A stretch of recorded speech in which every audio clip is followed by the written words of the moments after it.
Monsieur, vous qui êtes devant nous, vous pouvez vous présenter? Je réponds au nom de Koutamouloumé Katobolo Lejean. Je suis enseignant à l'Institut Ngabou. Merci d'avance. Et nous venons de passer une sensibilisation avec vous dans l'approche gaz. Qu'est-ce que vous y avez retenu? Bon, j'ai retenu tant de choses dans cette approche, mais surtout ce qui m'a beaucoup intéressé, c'est la façon dont il faut épargner lorsqu'on a par exemple ce $100, supposé comme 100%.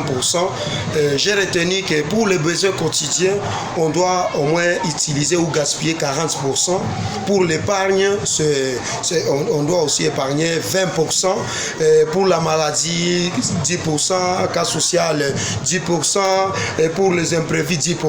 Donc sur 100%, je vois que j'utilise 40% pour les besoins quotidiens et j'épargne 20%. Cela va m'aider lorsque j'épargne, même si j'ai utilisé 40% et l'autre pourcentage là qui équivaut aussi à 40%, mais j'ai épargné quand même 20%. C'est ça que surtout j'ai retenu. Mais aussi j'ai vu, comme on nous a formé dans la route vers l'économie, donc la vision vers la route vers la vision de l'économie, je m'excuse, la route vers la vision de l'économie.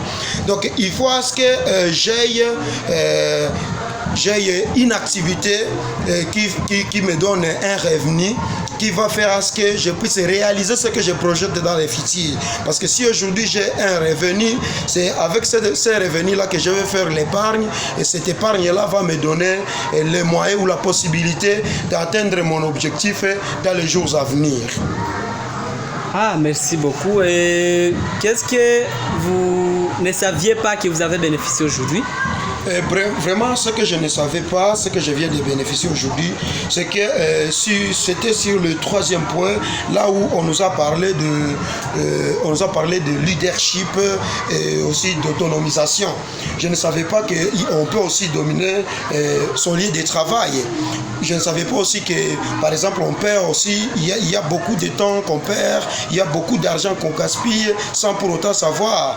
Et au lieu de travailler, il y a le temps qu'on perd, par exemple, au lieu de travail, par exemple, à l'église.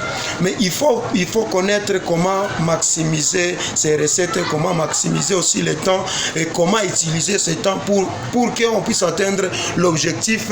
Et lorsqu'on va arriver dans le futur, lorsqu'on va réaliser ce qu'on a projeté dans le futur, on se rendra compte que tout ce dont on a projeté, même si ça ne va pas se réaliser à 100%, mais quand même on a fait la réalisation à 80%. Merci beaucoup. Et qu'est-ce que vous pouvez recommander aux initiateurs de cette activité?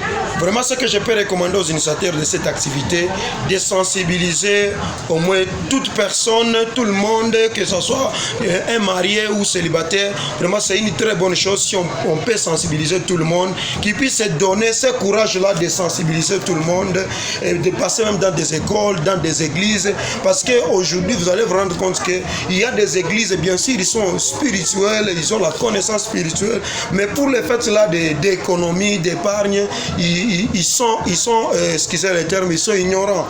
Mais si on peut sensibiliser les gens à la façon dont on peut dire que, parce que moi j'ai constaté que si on est déjà marié et que le papa et la maman travaillent, là on va passer ou on va atteindre l'objectif, parce qu'il y aura une réussite. Mais s'il y a seulement une seule main qui travaille, pour atteindre la réussite, ce sera un peu difficile.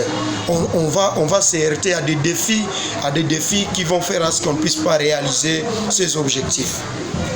Merci beaucoup. Nous vous remercions pour votre participation. Merci.